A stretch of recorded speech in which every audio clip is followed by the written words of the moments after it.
So you guys were I'm hearing a lot of you guys wanted a theme song shortened, so here we go. This girl reviews movies, games, and books. Sometimes she plays them. So does that, and when she does it with the cat, does that make her crazy?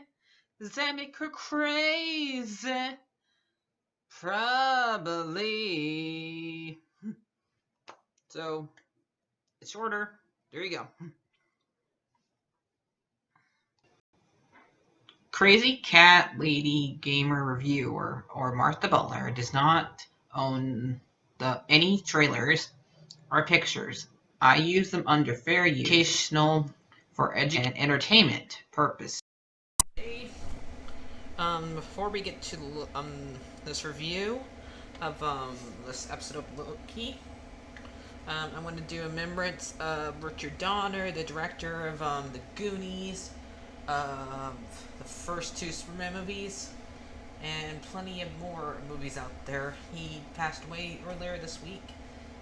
So remember, technically without him, these episodes, a lot of superhero movies would not exist because he was the first one to make superhero movies. So we kind of owe a lot to this guy. So thank you, Richard Donner. Maybe I'll rewatch Goonies and review that for you guys later as a remembrance to him too.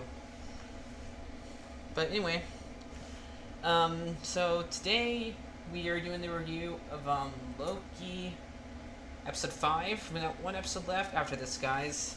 It's going by really quick. But so remember, go watch the episode before you watch this, so you don't get spoiled, because beans are about to get spilt. So we leave off right where the four Lokis will wake up Loki, because we got classic Loki, strong Loki, and Kid Loki, and Alligator Loki. Yeah, Alligator Loki. I thought that was like Kid Loki's pet. So that's why I didn't say anything last episode about him. That's right, he was disregarded. But I should think, if Spider-Man can have Spider Pig, why can't we have Alligator Loki? So they'll explain to him, you're not dead yet, but you're going to be if you don't come with us. So he they pretty much while they're heading to hide, three of them that could talk pretty much tell them how they'll end up there. Pretty much Kid Loki's in charge here because he's the only one that was able to kill Thor. Classic Loki was able to get away from Thanos to because he did a mirage that folded him, and then did escaped to an island and stayed there until he got lonely and decided to go back. And that's when he got. That's when the DA came to get him. And I think strong Loki had a little bit too fast for him to catch it. Alligator Loki basically ate somebody he wasn't supposed to. So, and they get inside. Apparently, they just want to survive. They don't want to leave because you can't connect. This won't do anything at all. So that won't work. And so he goes back up there to see maybe he can destroy it. And President Loki, who's also played by Tom Hiddleston here, comes down, and everybody's fighting who will be the head Loki here, who's the boss. So basically, strong Loki betrays the other Lokis, and everybody starts fighting each other. Classic Loki creates roses and to make it look like they're still fighting, and the four of them leave. And Sylvie erases herself after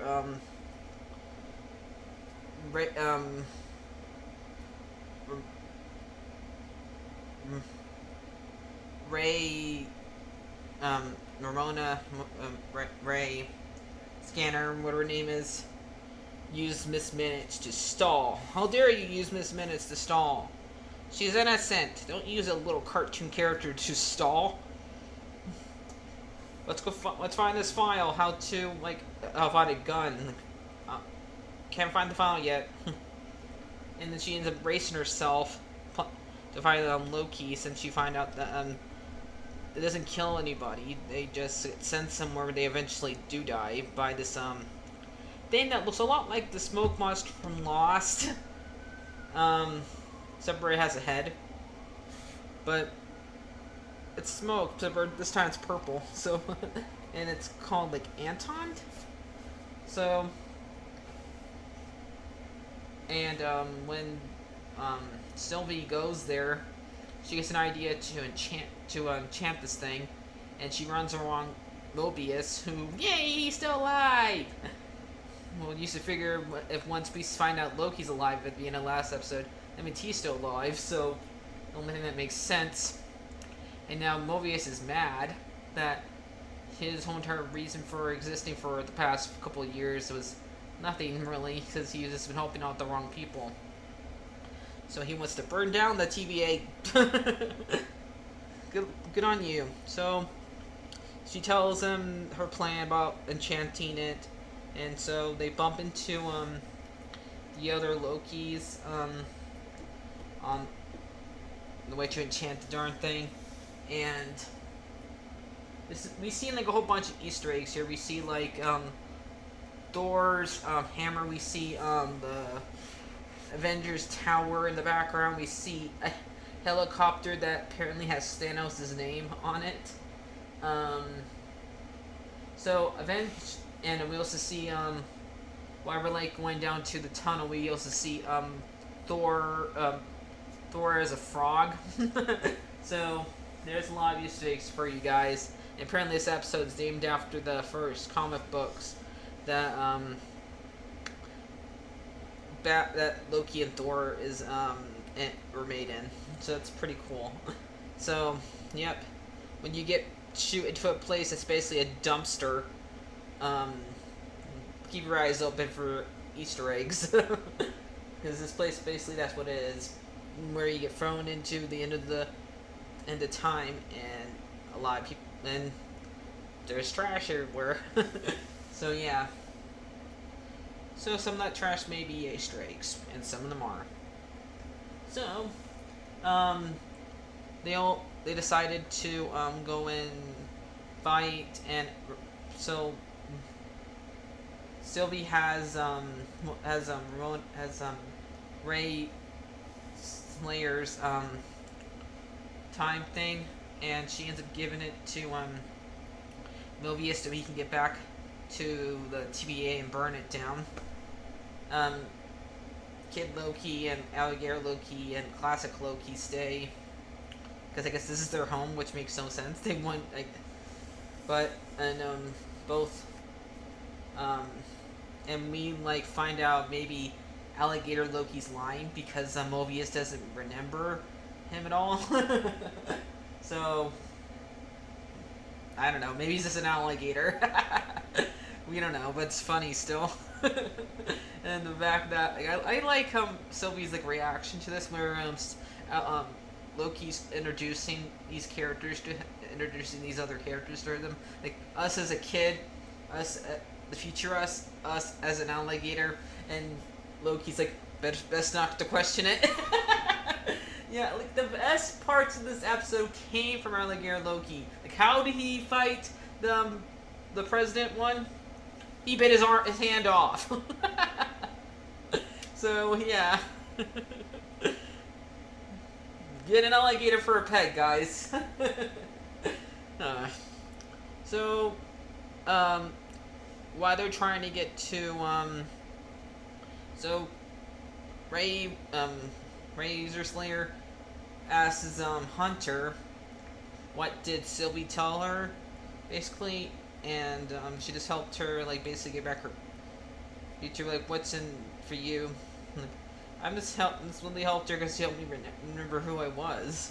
Basically, that's the only thing that she. And so we find out that maybe Ray Slayers just probably just wants to find who's ever behind the curtain of the animatronics timekeepers, and just to warn them, whoever that is, whoever is the Wizard of Oz of this. So whoever is the man behind the curtain. So basically, I do like what the classic Loki does here. He makes all of Asgard to distract the smoke monster. As Mirage, while both Loki and Sylvie can enchant it, and which works, but poor classic Loki gets killed. No, he gets eaten. No. I mean, we don't know if Kid Loki makes it out or not, but hopefully him and Alligator Loki can go and join the Young Avengers later. Hopefully they both make it out there. And the episode ends when we see like this thing that looks like an old drill mill place that's behind the smoke monster. So it was a great episode. So we only got one episode left, guys. I cannot wait for next week. No, so I'm gonna go. Sunday I'm gonna go and see Black Widow. So yeah, so I won't be seeing it in 2 days, unless my boyfriend changes his mind. So I give this episode a It's, even though I think it's a little better than the last one, I still think I should give this one a 9 out of 10. So we'll see if the last one's still as good as this one. Let's get ready to find out who the man behind the curtain is, guys. Bye-bye!